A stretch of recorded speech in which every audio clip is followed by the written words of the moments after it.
Israel ने Iran की ताकत को जितना हल्के में लिया था, हकीकत में तेहरान उससे कहीं गुना ज्यादा ताकतवर निकला है।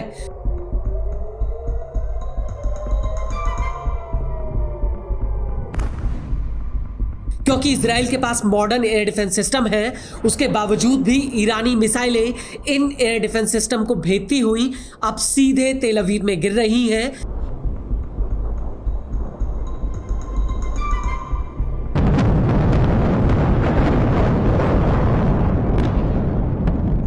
ईरान ने इजराइल के ऊपर अपनी सबसे खूंखार मिसाइलें खैबर, फतेह, सजिल को दागा है, जिन्हें इजराइल का multi layer air defence system रोक नहीं पाया।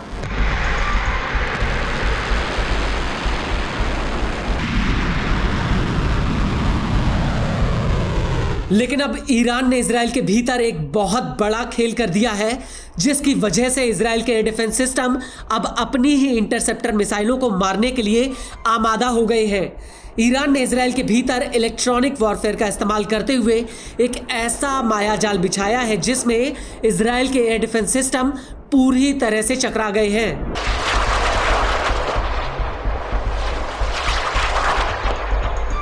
ये दावा हम नहीं कर रहे, बल्कि खुद ईरानी सेना ने इसे बड़ी ही मजबूती से कहा है।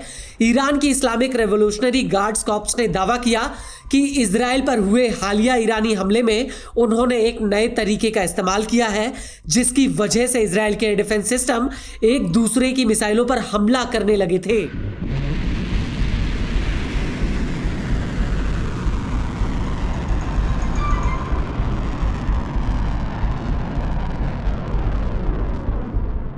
इसको लेकर ईरानी न्यूज एजेंसी तस्निम ने IRGC के हवाले से कहा है कि हमले के दौरान नए तरीके और इंटेलिजेंस में कौशल और उपकरणों से दुश्मन के multi layer air defence system command और कंट्रोल सिस्टम विफल हो गए और एक दूसरे पर हमला करने लगे।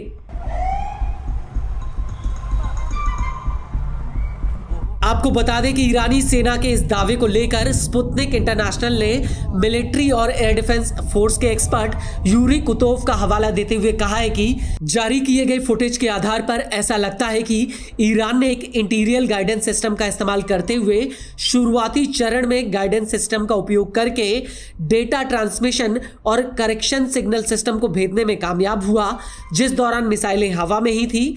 नतीजा ये हुआ कि सिस्टम ने मिसाइलों को उनके लक्ष्य टारगेट की ओर नहीं, बल्कि इजराइल के अपने ही जमीन से हवा में वार करने वाले एयर डिफेंस की बैटरियों की ओर गलत दिशा में मोड़ दिया, जिससे उन पर हमला हुआ।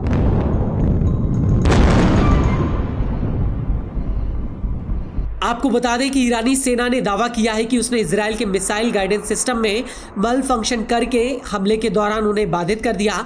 दावा है कि ध्वनि या झूठे सिग्नल डालकर इलेक्ट्रॉनिक काउंटर मेजर को बाधित या अपलिंक को करप्ट कर दिया गया, जिससे संभावित रूप से मिसाइल पर असर पड़ा।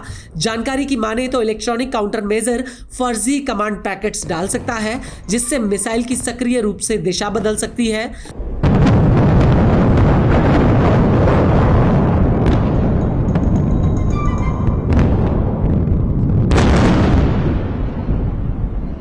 आपको बता दें कि इजराइल के पास multi layer air defence system है जो दुश्मन के हमलों से इजराइल की रक्षा करते हैं। इसमें सबसे पहला नाम आयरन डोम का है। आयरन डोम कम दूरी वाली मिसाइल हमलों को रोकने के लिए बना है। ये 4 से 70 किलोमीटर तक की रेंज में रॉकेट और मिसाइलों को गिरा सकता है। ये तामीर इंटरसेप्टर्स गाइडेड मिसाइलों का इस्तेमाल करता है।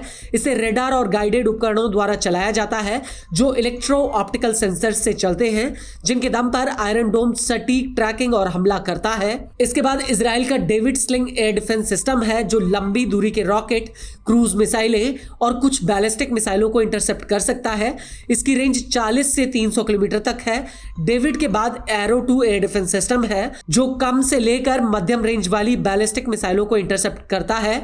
इसकी रेंज 500 किलोमीटर तक है। इसके बाद इजराइल का एरो 3 एयर डिफेंस सिस्टम है जो बैलिस्टिक हमलों को 1500 किलोमीटर तक की दूरी पर इंटरसेप्ट कर लेता है।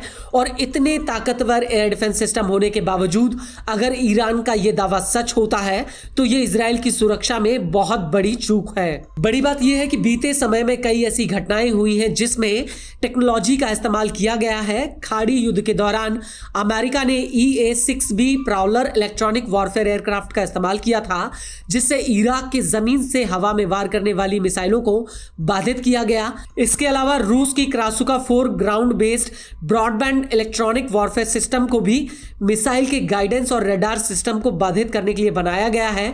रूस के इस सिस्टम की मल फंक्शनिंग जैमिंग ताकत उन सिस्टम्स के लिए खतरा है जो कमांड गाइडेंस या RF टर्मिनल आधारित होमिंग पर निर्भर होती है। हालांकि अपलिंक सिग्नल को जाम करना या उन्हें बाधित करना इतना आसान नहीं होता। इंटरसेप्टर मिसाइलों में अधिकतर इंक्रिप्टेड कम्युनिकेशन लिंक्स और ऑथेंटिकेशन प्रोटोकॉल का इस्तेमाल होता है, जिससे किसी भी तरह की बाहरी कमांड को रोका जा सके। इसके अलावा एडवांस इलेक्ट्रॉनिक फिल्टर्स और एंटी जैमिंग एल्गोरिदम को ग्राउंड कंट्रोल और मिसाइल सिस्टम में लगाया जाता है, जिससे बाहरी हस्तक्षेप को चिन्हित और खारिज किया जा सके।